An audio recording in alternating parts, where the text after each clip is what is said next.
안녕하세요. 피부과 전문의 한민병입니다. 3월 봄맞이 피부 대청소, 피부에 헛돈 들이지 않는 최고의 방법이라는 영상을 얼마 전에 여러분께 소개시켜 드렸는데요. 이 영상에 댓글이 꽤 많이 붙었더라고요. 역시 저는 피부과 의사를 해야 여러분들 반응이 제일 좋아요. 오늘 여러분들이 질문 준 댓글 하나하나 보고 여러분들에게 답을 해드리겠습니다. 갱년기에 먹는 호르몬제도 기미와 관계가 있나요? 굉장히 관계가 많습니다. 여러분들 월경이 이제 없어지고 난 다음에 월경을 다시 되돌리기 위해서 에스트로겐 세라피를 하잖아요. 그 에스트로겐 세라피를 하게 되면 기미가 있던 사람은 기미가 다시 진해집니다. 이렇게 그 피임약이나 에스트로겐 세라피에 의해서 만들어지는 기미는 굉장히 오래 갑니다. 그래서 기미가 있는 분은 웬만하면 폐경이 되신다면은 다시 호르몬제를 안 먹는 게 좋고요. 뭐 어쩔 수 없죠. 골다공증이 너무 심하다든지 폐경 증후군이 너무 심해서 힘드신다면 어쩔 수 없지만 약간의 변화가 있는 정도라면 그냥 폐경을 그대로 받아들이는 게 좋습니다. 성인 턱 여드름 생리기간에 여드름 한두 개 날 때 에코노 사용하는 것도 좋은데요. 제일 좋은 거는 크레오신 용액하고 로섹스 연고라는 게 있어요. 그 두 가지를 사용하게 되면 월경 전 여드름, 입 주변에 생기는 월경 전 여드름 효과가 제일 좋습니다. 검버섯은 어떻게 해야 되나요? 검버섯의 종류는 두 가지예요, 김옥부님. 검버섯의 종류는 만져서 만져지는 갈색 반점이 있으면 그거는 레이저로 수술해야 돼요. 그렇지 않고 갈색 반점이 보이는데 그냥 만져지지 않는 정도로 얇은 검버섯이라면 멜라논 크림 쓰시는 게 제일 좋습니다. 연고 바르시면 그 편편한 검버섯은 잘 없어집니다. 튼살은 유전인데 크림 발라도 효과가 없나요? 별 효과 없습니다. 튼살은 살이 쪄서 생기는 게 아니고 체질적으로 콜라겐이 우리 몸속에서 분비되는 부신피질 호르몬에 대해서 민감하면 생기는 겁니다. 특별한 예방법도 없고 치료법도 없습니다. 시간이 지나면 희어지고요. 희어진 것은 햇빛을 받으면 원래대로 돌아오는 게 아니기 때문에 튼살인데 선택하면 그 튼살만 희게 남고 나머지가 더 검해져서 더 보기 흉해집니다. 자외선을 피하는 게 좋습니다. 목에 좁쌀같이 올라오는데 아마 쥐젖일 거예요. 나이가 들면서 생기는 쥐젖일 가능성이 많고 젊은 사람의 경우에 목에 쥐젖이 생긴다 그러면 대개는 비만하고 연결이 되는 경우가 되게 많아요. 갑자기 살이 찌면 임신을 하면 그럴 때 쥐젖이 생기는 경우가 있습니다. 다이어트 하셔야 되고 운동하셔야 되고요. 있는 쥐젖은 레이저로 다 제거해버리면 됩니다. 명숙자님 몸에 빨간 점이 많이 생겨요. 괜찮습니다. 별일은 아닌데 노화로 생기는 겁니다. 나이가 들면 온갖 종류의 점들이 색깔별로 생겨요. 빨간 점, 혈관 늘어난 거고요. 까만 점, 멜라닌 색소가 많아진 거고요.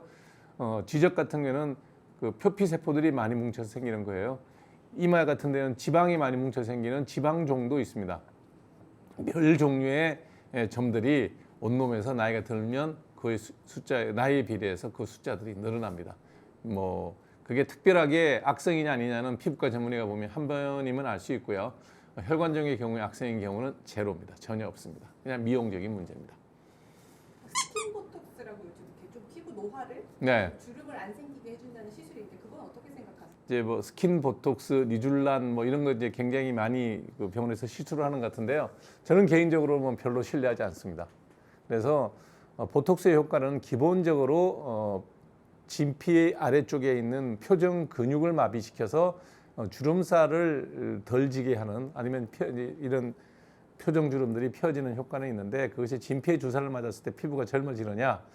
글쎄요라는 게 제 생각이고요. 니줄란도 그게 아마 연어알 추출물인 걸로 알고 있는데 대개는 그게 화장품으로 현재 분류되어 있을 거예요. 의약품으로서 기능 검사가 됐는지에 대해서는 저는 약간 회의적입니다.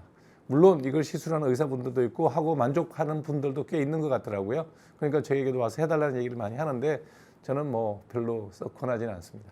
비용 대비 만족하시는 분은 받는 건 뭐 나쁘지는 않습니다. 그 메이크업방 가면은 이중세안하라는 말을 많이 하더라고요. 네. 들어가서 요즘에는 해소 클렌저라고 해서 가루로 이렇게 네. 그런 것들 클렌저는 어떤 걸 쓰는 게 좋은가요? 뭐 비누질해서 씻으면 다 잘 지워집니다. 그러니까 여러분들이 옛날에 이제 화장품 갖고 이런 얘기 많았잖아요.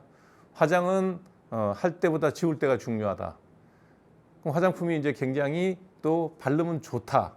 그렇게 좋은 거를 왜 지워야 돼요? 가만 붙여놔야지. 여러분 밥을 먹으면 밥을 잘 먹었어요. 그럼 밥을 어떻게 해야 됩니까? 가만두면 소화돼서 이제 대소변으로 분비 이제 노폐물이 빠져나가는 것뿐이지 영양소가 되잖아요. 피부에 화장품이 그렇게 좋으면 바르고 둬야지 왜 지웁니까? 그거는 인위적으로 만든 여러 가지 천연 물질이나 화학 물질을 갖고 미용을 위해서 붙여두는 거죠. 그러니까 오래 두면 피부에 여러 가지 문제를 일으킬 수 있으니까 지우는 게 물론 좋죠. 뭘 또 지워야 되느냐? 그냥 비누로 지우면 되죠. 또 여기에 여러 가지 클렌징 제품들이 나와요. 다 대부분 마케팅입니다.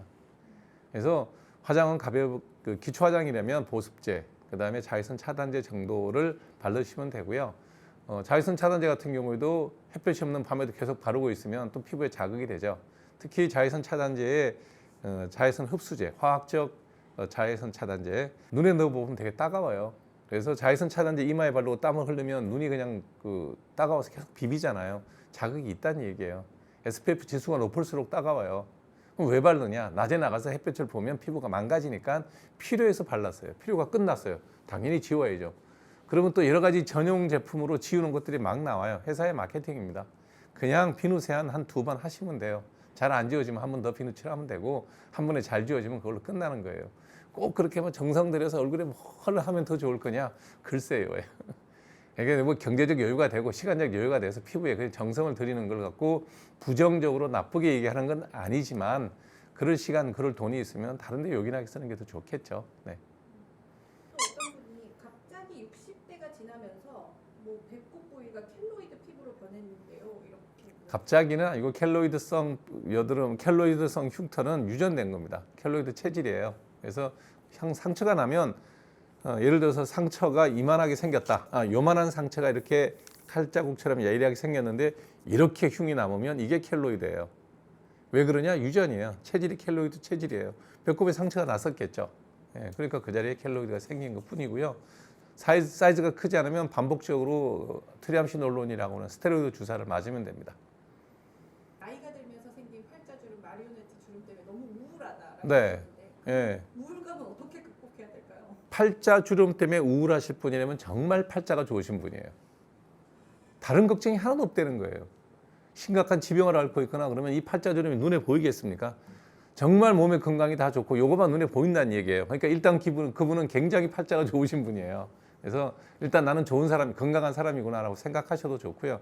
그게 우울할 정도면 그는 성형외과나 피부과에 가시면 자가지방 이식을 하는 게 제일 좋습니다. 그것 때문에 우울할 정도면 그거 해결해 주면 되거든요. 뭐 어려운 거 아니고 큰 돈 드는 거 아닙니다. 60 넘어서 자기 얼굴에 자기가 그 정도 돈 쓰는 거 뭐 충분히 잘 살았으니까 팔자도 좋으시니까 자가지방 이식이나 필러를 하는 게 제일 좋습니다. 이 필러의 부작용은 없나요? 그래서 자가지방 이식을 제가 먼저 얘기하는 거예요. 자가지방 이식을 하게 되면 내 하복부라든지 엉덩이라든지 대퇴부에 보면 이제 지방이 좀 여유가 있거든요. 그거를 큰 주사 바늘로 잘 빼서 요즘에는 예를 들어 뭐 함익병 딱 라벨링 해가지고 아주 급속 냉동을 해놔요. 난자 보관하는 것처럼 이렇게 해놓으면 뭐 2년에 한 번씩 그냥 반복적으로 빠질 때마다 넣어주면 돼요. 내 거 내 몸에 넣는 거니까 아무런 부작용 없어요. 그게 제일 좋고요. 대신에 이제 빼는 과정이 조금 이제 수술적인 과정이 필요하니까 불편한 점이 있지만 걱정이 되면 필러에 대한 걱정이 있으면 자가지방 이식이 최고고요. 필러는 되게 이제 스킨 테스트를 해보고 괜찮은 경우에는 그냥 하시면 됩니다. 근데 부작용의 경우 가능성은 늘 있죠. 그러면 뭐 그건 다시 녹여내거나 빼내야 되는데 좀 번거롭긴 하죠. 그래서 혹시 여러분들이 제 방송을 보시고 피부에 대한 궁금한 점이 있거나 그러면 이렇게 댓글로 잘 남겨놓으시면 우리 제작진이 싹 몰아가지고 한 번에 이렇게 답변 드리는 시간을 만들어서 여러분들에게 좋은 답변을 올리도록 하겠습니다. 많은 구독, 좋아요, 알림 맞죠? 3가지 부탁드리겠습니다. 고맙습니다.